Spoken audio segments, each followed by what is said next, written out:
Bom dia, turminha do sexto ano, tudo bem com vocês? Então, nosso assunto de hoje será sobre reportagem, tá? Lembrando que toda videoaula publicada no mês de maio não entrará no portfólio de vocês, tá?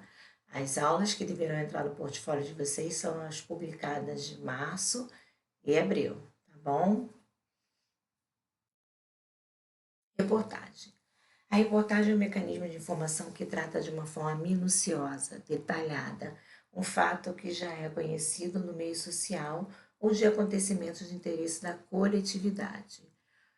Ou seja, a reportagem, ela traz a informação, mas de uma maneira mais detalhada do que a notícia.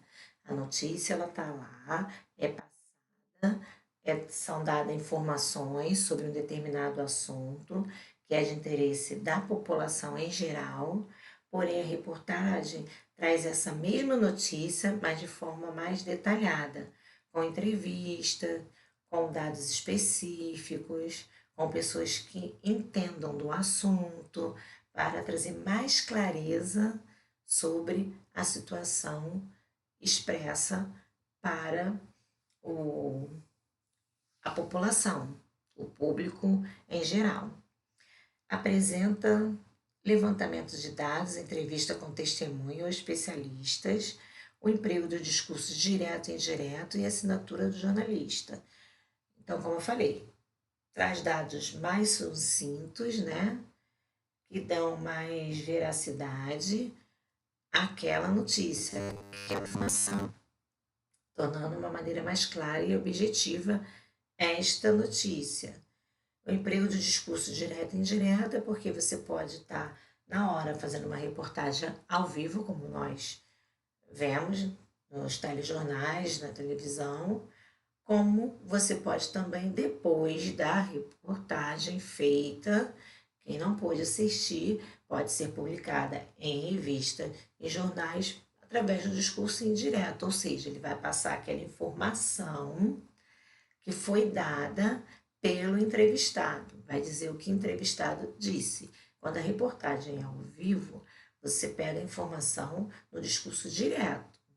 Quando a reportagem passa a ser publicada em revistas e jornais, por meio eletrônico, né? Também temos revistas, jornais eletrônicos, sites de reportagem eletrônicos, aí nós usamos discurso indireto, que nós vamos estar reproduzindo o que aquele entrevistado falou.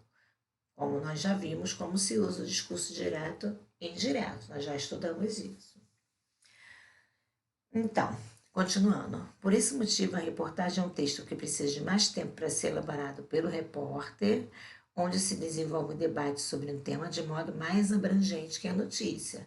A reportagem, quando ela acaba de ser ao vivo, que ela vai passar para um meio físico, que é o jornal e a revista, ela tem que ser trabalhada, ela tem que ser reformulada para poder passar uma informação clara e objetiva para a população. Tá? É publicada em revistas físicas ou eletrônicas, é o que eu falei. Tem site de reportagens, tá? Ou jornais de revista e edições especiais de jornais no final de semana e feriados, que é o foco maior, que é onde a pessoa tem mais tempo de se dedicar a uma leitura de um jornal ou uma revista na íntegra do que nos dias de semana que as pessoas estão focadas nos seus trabalhos e não tem tempo de ler as reportagens na íntegra, ler só o que chamou mais atenção, porém o restante deixa de lado por não ter esse tempo para conseguir ler um jornal, uma revista por inteiro. Característica das reportagens. Linguagem geralmente culta e impessoal, porque você vai estar entrevistando uma pessoa, né?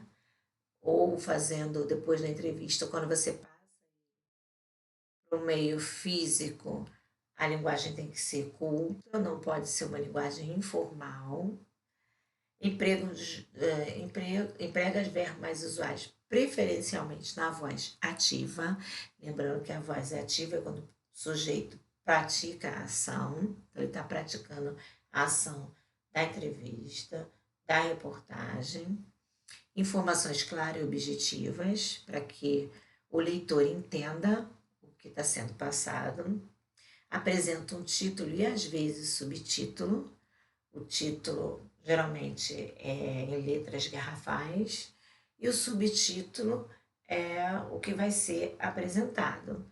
Apresenta um lead, que é seguido de ideias, opiniões, depoimentos, citações, que aprofundam o assunto abordado na introdução do texto e geralmente questiona e interpreta fatos noticiados, abordagem detalhada de um acontecimento que virou notícia ou viralizou na internet, sim?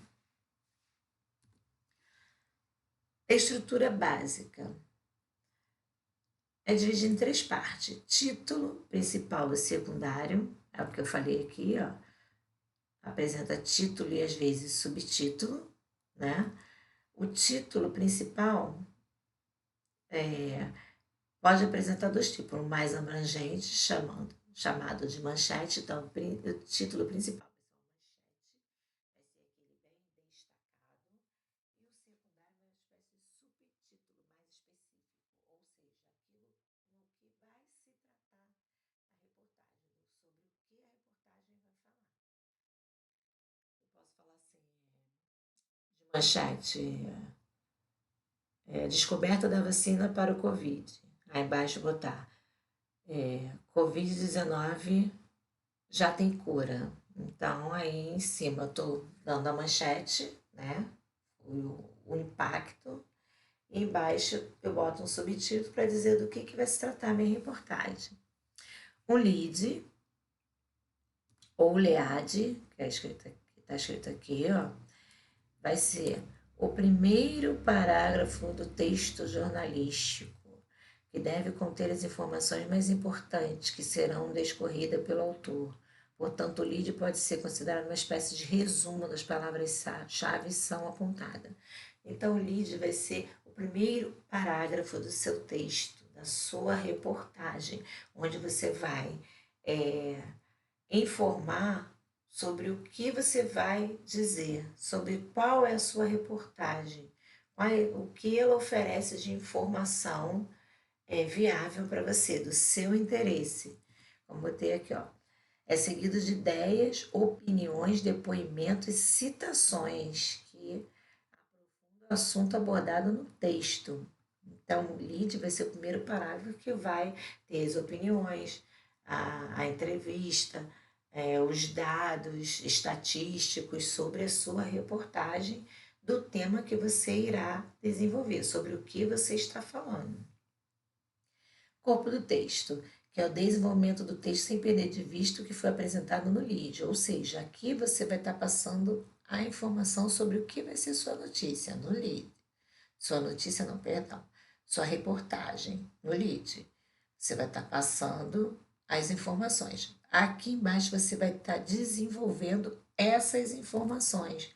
Porém, não pode perder o foco. Aqui você começar a falar de alguma coisa e aqui terminar falando de outra coisa. Aqui você começa de um assunto, aqui você termina com outro assunto. Então, ó, nessa parte, o repórter reúne todas as informações e as apresenta num texto coeso e coerente. Ou seja, o que você expressou aqui é uma introdução, é o primeiro parágrafo, é o que você vai desenvolver na sua reportagem. Então, o que você apresentou aqui tem que ter coerência com o seu desenvolvimento, com o que você vai falar aqui. Mesma coisa aqui, ó. Geralmente questiona e interpreta o fato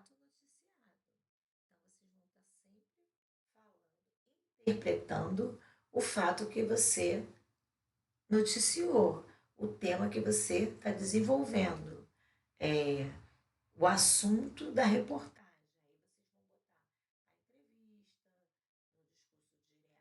Direto, vai colocar os dados, vai colocar o nome dos especialistas, e sempre nas reportagens, quando vier no meio físico, quando você colocar, passar para jornais e revistas, sempre tem que colocar a fonte dos dados estatísticos se estiver. Se foi sobre o vírus, vai botar o médico especialista de vírus de nome tal, que trabalha na universidade tal, falou que o vírus só tem duração de 2 horas em ar livre. Então você tem que ter sempre esses dados, tá? Não pode simplesmente jogar a informação na reportagem sem dizer de onde veio. Já que você vai estar entrevistando a pessoa, você tem que saber exatamente o que, que ela é, qual a função dela, para quando você desenvolver o seu tema estar de acordo com o seu texto, tá bom? Então vocês vão fazer os exercícios da página 43 a 45 e vão ler, tá? Tem que ler, para fazer os exercícios, tem que ler o texto da página 41 e 42, que é uma reportagem. Só depois que vocês lerem o texto, vocês vão conseguir fazer as atividades, tá? Dúvidas? Usem o e-mail para me contactar. Se cuidem ficando em casa. Até a próxima aula.